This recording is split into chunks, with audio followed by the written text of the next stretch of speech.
Remember these? These are the 200 litre whiskey barrels that I got a year or so ago, and I've decided they're going. I'm either going to sell them whole for people, or I'm going to chop them in half after making sure that all of these rings are connected to the staves, obviously, otherwise it'll all just collapse, to make planters for the garden. But they're going. Gotta go. Alternatively, I might use them out here as tables. So one of the strange things that's happened recently is obviously because the truck's gone and we're waiting for the engine for little old Mustn't Grumble over there. So I've been sort of thinking, turning my thoughts toward the Brewery. You might notice this very strange, not overly clean looking lid. So I mean, I'll be thinking about how we're going to use the space for the brewery and what we're going to put in there. And I've also been looking at various bits of equipment that come up. And this came up the other day. Excuse the Land Rover Discovery roof rack. I like to stick that on Facebook thingy marketplace. This came up, and yeah, it looks a bit bigger than I originally thought. It's a fermenter. It's a flat-bottomed, open-top fermenter, stainless steel. And it's got a cooling, I don't know what you call that, a jacket, do you? Cooling plate on the back. It's serious heavyweight. I think that's probably about 4 mil, I don't know. So yeah, it's got a cooling plate on the back. It's got RJT outlet there. It's got a hole ready to take a Q-Max cutter to put a sampling port in, depending on what sort of sampling port you're going to use. But yeah, and this was in a farm just outside Sheffield, and the guy didn't know what it was. He put this listing up on not eBay but a different auction site, and he just put brewing vat and it was covered in, I mean, this will all clean off. It was in a barn and he had to roll it through a river to get it to the transit van that we took over to collect it. Brewing vat, and it's bigger than it looks in the photo. Don't know, why does that always happen to me? Some of you might remember I bought that mash tun which went to our Chris in the end. But so yeah, so I bought it, we got it back, filled the back of the transit van. Measurement's about 120 by 120, which by my reckoning is what, 1350 litres, 1350 litres.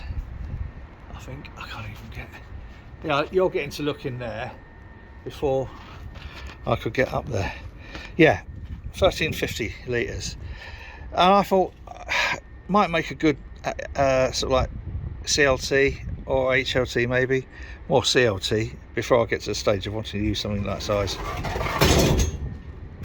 There's a fucking ghost here, I'll tell you. Oh, scary much. Yeah, that's big. In reality, do you know what, I'm probably not going to be keeping it. But I couldn't resist it. It was such a good price, and the guy didn't know what he had. And I got over there. He had a mash tun, probably about 600-700 litre mash tun.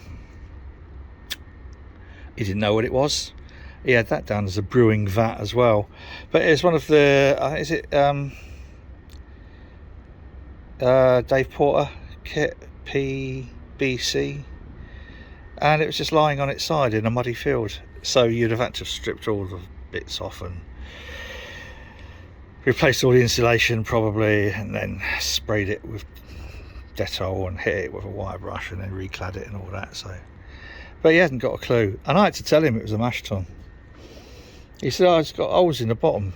No, it hasn't. It's got a false bottom, and they hadn't got a clue. And in a way I did myself a disservice, because he also had a pretty good brewing pump there.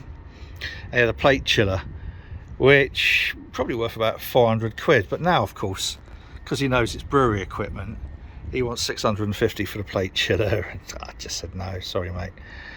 But you know, I got this for a song.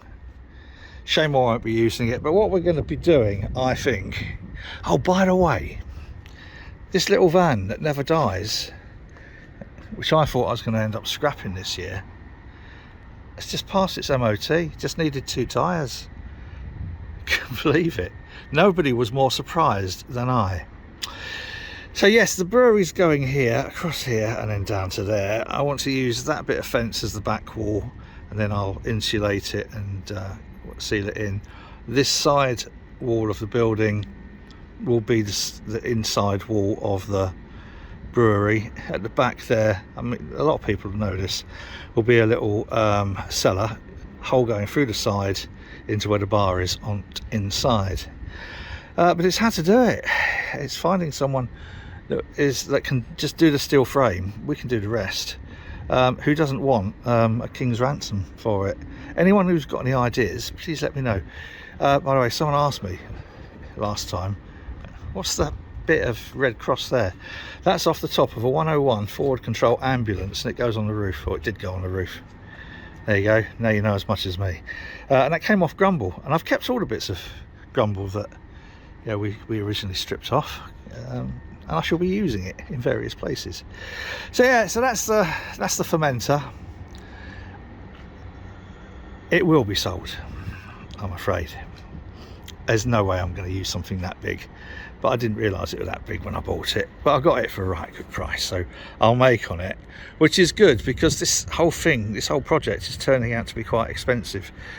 And people say, well, yeah, there's loads of grants you could have applied for, and there's loads of other sort of opportunities. And I thought, yeah, I have never funded anything using a grant or any other money other than my own, and I refuse to go into debt. That's one of my red lines. I will not go into debt. I will only do stuff as and when I can afford to do it, using my own money. And no grants or whatever, because I know years ago someone said, about 8 years ago, someone said, well, you can get a grant to be running your support groups. And I thought, yes, but the thing is, then I'm not running them for the patients, I'm running them for the funders, and they're going to want me to fill in loads of forms, and they're going to want measurable outcomes. And just saying a patient died happy doesn't really tick their boxes. But anyway, so that's where I'm at now with getting this brewery built. Another option, where people usually throw their hands in the air and say, you need sectioning, mate, is to get a 40-foot container and chop it into 3 and stack on top of each other.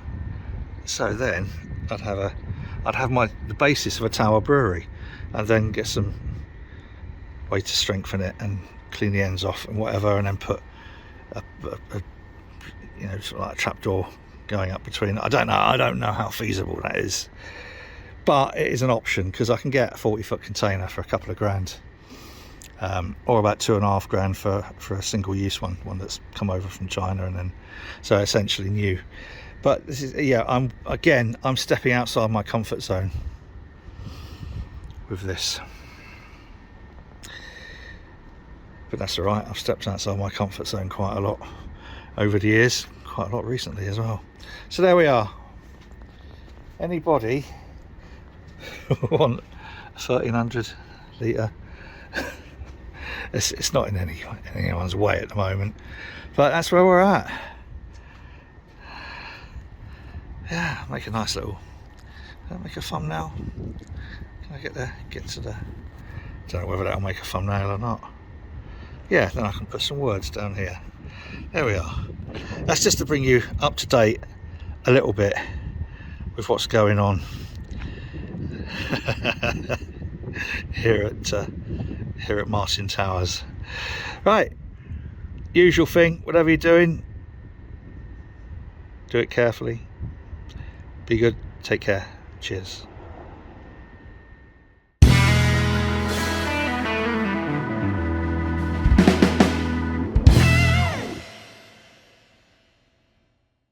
I didn't do it, but if I did do it, not that I did do it, I don't remember not doing it, so I didn't mean to say I didn't do it. Or if I did, I didn't knowingly do it, even if I did do it, which I didn't.